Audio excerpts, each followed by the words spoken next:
Um, I'm using an old camera, 4K camera. There's not a GoPro, but it's one that I think I can sacrifice if I have to.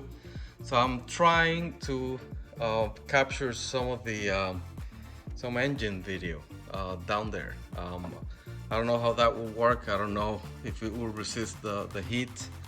I just need to figure out a way to provide lighting in there so that because it's too dark. And then lastly, I'm attaching.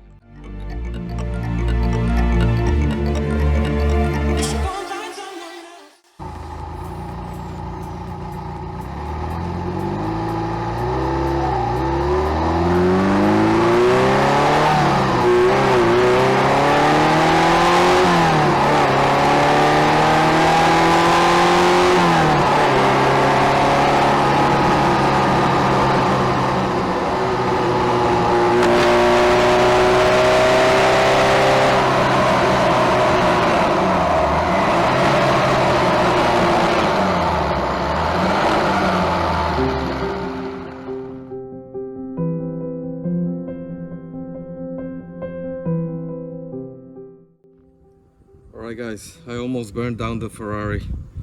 The camera that I put in the back at some point fell into the engine and started melting. And I got home and put some water in it. Been trying to remove the pieces of it, but it could have caught fire, the melting plastic and components. So not great. Look at the melted camera. I might have been able to save the memory card with some of the video that I was able to take, but yeah, this was stupid. I thought it was well clamped in there, but it wasn't.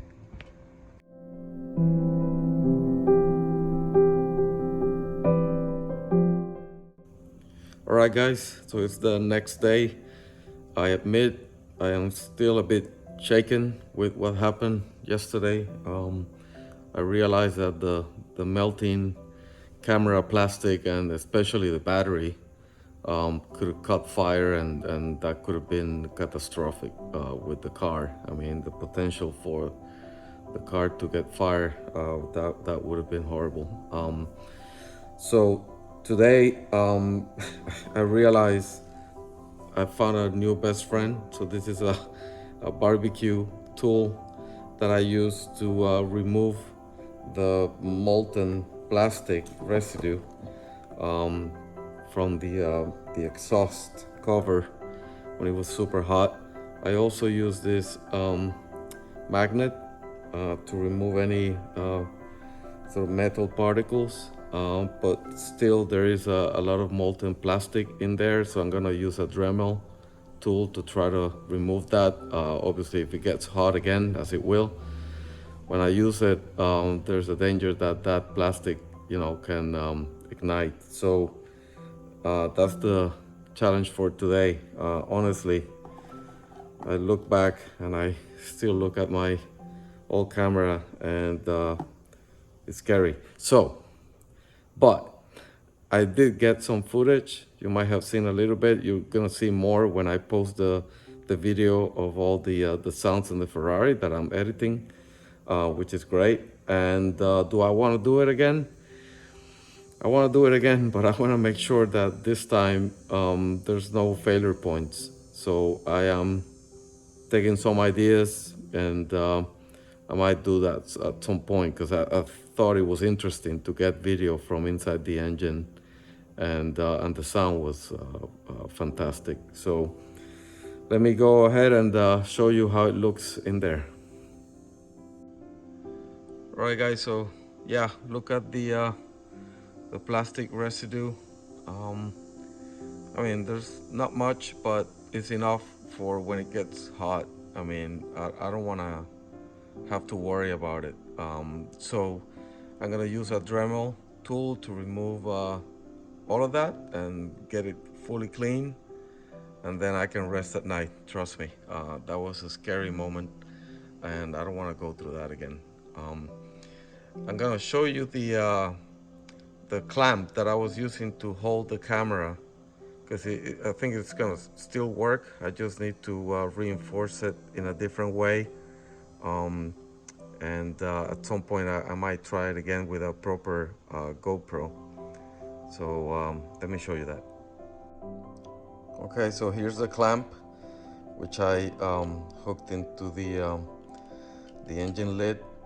It worked great, honestly. I think the problem here was, as you can see, nothing broke, but you can see this part here, the bracket that was holding the camera came undone pretty much. So that was probably heat molded into this metal part, and as it got hot, it probably melted the bracket, and it came undone and it fell into the exhaust. So I'm gonna find a way to use metallic parts. I already found an aluminum metal bracket for the camera that I think will work well. I'm gonna do testing obviously before proceeding and doing anything like this again. I don't wanna run the risk of any fire. If you have any recommendations of anybody that have done it before in a place where there's a lot of heat, just let me know, okay? And put it in the comments. But yeah, very scary episode. Don't want to go through that again.